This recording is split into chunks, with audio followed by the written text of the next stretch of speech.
नमस्कार, आप देख रहे हैं नेक्स्ट 9 लाइव और मैं हूं आपके साथ अंजलि। आज के इस खास कार्यक्रम में आप सभी का स्वागत है। आज के इस खास शो में बात करने वाले हैं यहां पर महाराष्ट्र में जिस तरह से सियासी सरगर्मी बढ़ रही है, तेजी से यहां पर महाराष्ट्र की सियासत में इस तरीके का बदलाव देखने के लिए मिल रहा है। कहीं सीएम उद्धव ठाकरे चुप्पी लगाए बैठे हैं तो वहीं पर अमरावती से निर्दलीय सांसद नवनीत राणा फिलहाल अस्पताल में है। तो जिस तरीके से आप देख रहे हैं नेताओं के बीच जो हड़कंप है वो मचता नजर आ रहा है।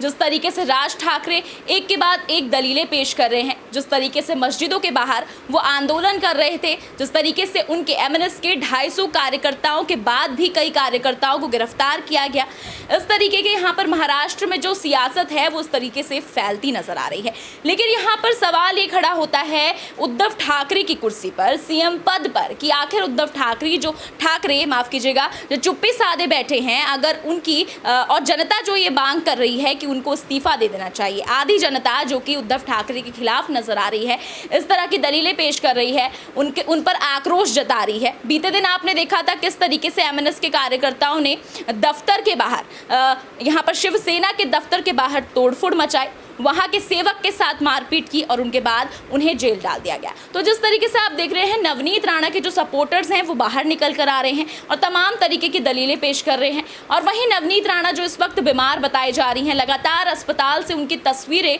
इंटरनेट पर वायरल हो रही हैं, जिससे नवनीत राणा की हालत जो है इस वक्त गंभीर बताई जा रही है। तो उसको लेकर तमाम जो दलीलें हैं लोगों के द्वारा पेश की जा रही है। नवनीत राणा के सीएम पद को भी लेकर काफ़ी कॉमेंट आते हैं हमारे चैनल पर, लाइव चैट पर, तो उसी को लेकर आज हम बात करने वाले हैं। हमारे काफ़ी सहयोगी हमारे साथ जुड़े हैं, तो चलिए पहले शुरुआत करते हैं साक्षी से। साक्षी, किस तरीके से यहाँ पर महाराष्ट्र में आप देख रही हैं पिछले काफ़ी दिनों से जो सियासी गर्मा गर्मी है वो बढ़ती नजर आ रही है, और जब से नवनीत राणा बाहर आई हैं उसके बाद से वो अस्पताल में एडमिट है। सबसे पहले तो ये बताइए कि नवनीत राणा जो अस्पताल में इस वक्त एडमिट है उनकी क्या हालत है, उसके बाद जो उनको लेकर अक्सर जो दर्शक हैं कॉमेंट बॉक्स के जरिए राय रखते हैं कि सीएम पद उनके नाम होना चाहिए, क्या लगता है यहाँ पर उद्धव ठाकरे जो हैं सीएम पद से इस्तीफा दे सकते हैं या फिर क्या दलीलें जो हैं आप पेश करना चाहेंगे? देखिए, सबसे पहले नवनीत राणा के बारे में आपने पूछा। नवनीत राणा जब जेल गई थी, जेल के बाद 14 दिन की जेल के बाद उन्हें कोर्ट ने रिहाई दी, कुछ शर्तों पे रिहाई दी, और रिहाई देने के बाद अस्पताल में वो भर्ती हैं और रोते हुए भी दिखाई दी हैं। कई ऐसी वीडियो सामने आई जिसमें नवनीत राणा रोते हुए दिखाई दे रही हैं। उनके पति रवि राणा उनको चुप करा रहे हैं और वहीं उनकी हालत और ज़्यादा गंभीर दिखाई दे रही है। अब इस बीच उनके समर्थकों की बात करें और लाइव चैट्स की बात करें तो हमने काफ़ी ऐसे समर्थक देखे, सपोर्टर्स देखे जो नवनीत राणा को लगातार सपोर्ट कर रहे हैं और उनको अच्छा बता रहे हैं और बता रहे हैं कि उन्हें सीएम पद मिले, इन चीज़ों को लेकर। लेकिन अगर उद्धव ठाकरे के इस्तीफे की बात करें, देखिए इतना आसान नहीं है कि उद्धव ठाकरे इस्तीफा दे दे। बहुत समय से वो महाराष्ट्र के मुख्यमंत्री हैं और महाराष्ट्र की जनता की बात करें तो वो खुद उद्धव ठाकरे को काफ़ी पसंद करते हैं। और लेकिन साक्षी, अगर रोकना चाहूँगी, यहाँ पर मुख्यमंत्री हैं तो मुख्यमंत्री का कितना यहाँ पर जो अपनी जनता के प्रति जो उनका वो बर्ताव होना चाहिए वो देखने के लिए नहीं मिला, क्योंकि सुप्रीम कोर्ट ने जब ये आदेश आपको दे दिए हैं लाउड स्पीकर्स को लेकर, तब भी उन्होंने जो प्रतिक्रियाएं हैं वो नहीं दी। और यहाँ पर देखिए यूपी की जनता से आप सीखिए, कुछ योगी सरकार ने सिर्फ इस चीज़ को त्योहारों से पहले ही टालने की कोशिश की और वहाँ की जनता खुद लाउड स्पीकर्स हटा रही थी।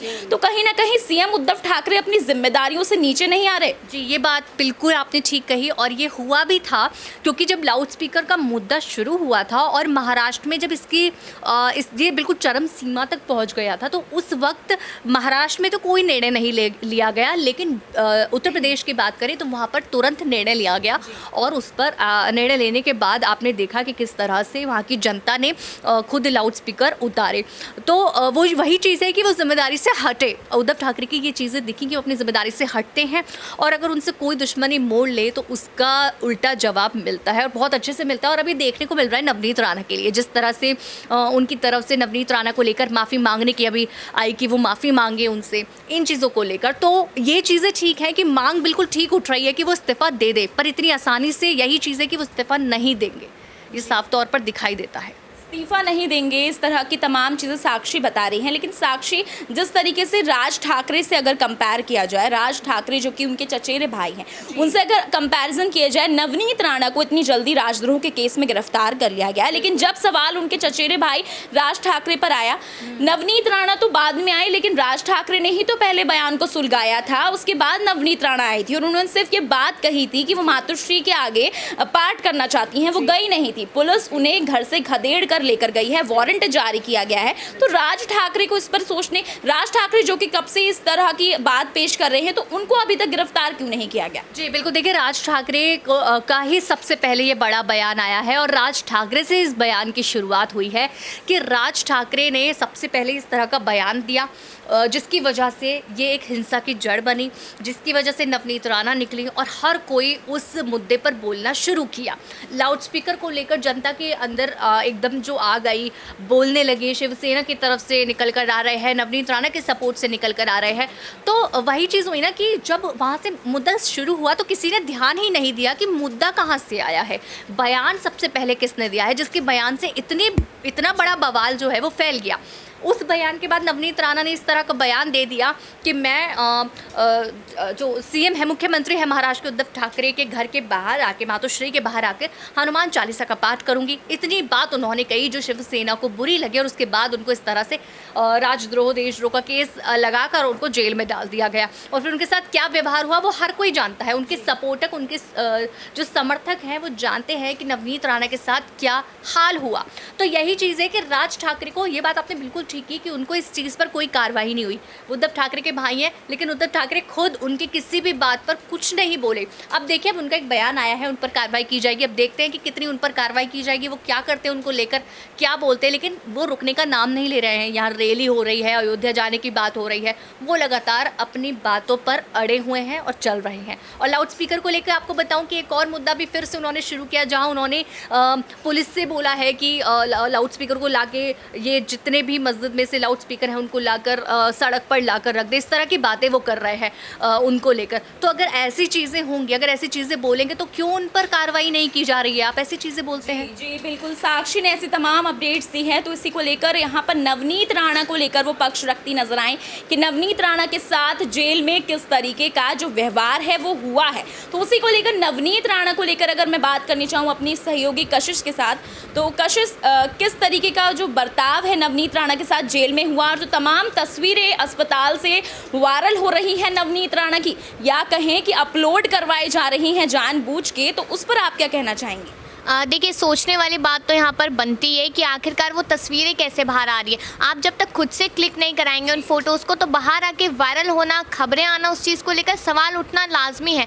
तो वही हम चीज़ सोच रहे हैं कि तस्वीरें या तो उनका कोई सेक्रेटरी है या फिर कोई ऐसा है जो उनकी फ़ोटोज़ जानबूझ के वायरल करने की कोशिश करे, जिससे कहीं ना कहीं उन्हें संपत्ति मिले। क्योंकि हमने देखा कि किस तरीके से जो बीजेपी के नेता हैं वो लगातार 2 दिन से उनसे मिलने भी जा रहे हैं, जहाँ पर 3 लोग मिलने गए। अब यहाँ पर आप सोच सकते हैं कि बीजेपी नेताओं का अचानक से नवनीत राणा से मिलना कहीं ना कहीं बहुत चीज़ों की तरफ इशारा करता है, तो और सवाल भी खड़े कर देता है। तो ये सोचने वाली बात ज़रूर आ जाती है कि तस्वीरों पर जो तस्वीरें आ रही हैं उन पर सवाल उठना लाजमी है। जी बिल्कुल, कशिश बता रही हैं तस्वीरों पर सवाल उठना लाजमी है, लेकिन सीएम पद, कशिश, जो सीएम पद, जो बड़ा पद है, आपको अपनी जनता को संभालना है, जहां पर सीएम उद्धव ठाकरे महाराष्ट्र में बढ़ते दंगों के बीच कुछ नहीं बोल पाए, लाउडस्पीकर विवाद पर कुछ नहीं बोले, और अब जब ये कमेंट्स आ रहे हैं, लोगों की ये प्रतिक्रियाएं सामने आ रही हैं कि नवनीत राणा को सीएम पद से नवाजा जाए, इस पर आप क्या कहना चाहेंगे? राज ठाकरे और नवनीत राणा में से आपको उद्धव ठाकरे का स्ट्रॉन्ग कैंडिडेट, उनके अपोजिट कौन लगता है? देखिए, मैं सच्ची बताऊं, यहाँ पर तो मुझे नहीं लगता कि दोनों में से कोई भी स्ट्रॉन्ग कैंडिडेट है यहाँ सीएम बनने के लिए। क्योंकि अगर जो सरकार है महाराष्ट्र में, जो शिवसेना है, अगर कहीं ना कहीं इनको धक्का लगता है तो धक्का ऑब्वियसली बात है कि यहाँ बीजेपी की तरफ से लगेगा। और बीजेपी के कद्दावर नेता देवेंद्र फडणवीस बहुत कुछ यहाँ पर काम करते नजर आते हैं। तो कहीं ना कहीं नवनीत का क्लोज आना बीजेपी नेताओं से, वहाँ पर भगवा रंग में रंगना यहाँ राज ठाकरे के लिए, तो ये नहीं कहा जा सकता कि वो सीएम बनेंगे। ये कहा जा सकता है कि हाँ, वो पार्टी में अच्छा ओहदा पा सकते हैं, क्योंकि देखिए विवाद लगातार हनुमान चालीसा को लेकर शुरू हुआ था, अजान पे आया, लाउड स्पीकर पे आया, तो ये विवाद इस वक्त इसलिए ज़्यादा गर्माए हुए हैं क्योंकि चुनाव आने वाले हैं महाराष्ट्र में।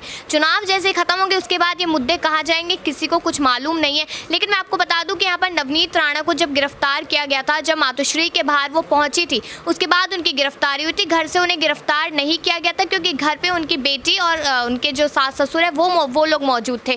तो उसके बाद गिरफ्तारी हुई। राजद्रोह में जो अपडेट मैं आपको देना चाहूँ अंजलि यहाँ पे, तो राजद्रोह की अपडेट ये आई है सामने कि कोर्ट ने भी कहा है कि इतना बड़ा मामला नहीं था वो कि राजद्रोह लगाया जाए, उसको दोषपूर्ण साबित किया जा सकता है। तो कहीं ना कहीं ये नवनीत राणा दंपति के लिए खुशखबरी भी है और उद्धव ठाकरे के लिए एक बहुत बड़ा झटका है। जी बिल्कुल, देखिए कशिश ने तमाम अपडेट्स दी किस तरीके से महाराष्ट्र में चुनाव करीब आ रहे हैं, उसको लेकर बीजेपी जो लगातार नवनीत राणा से मिलने पहुंच रही हैं, वहीं राज ठाकरे भी भगवा रंग में रंग रहे हैं।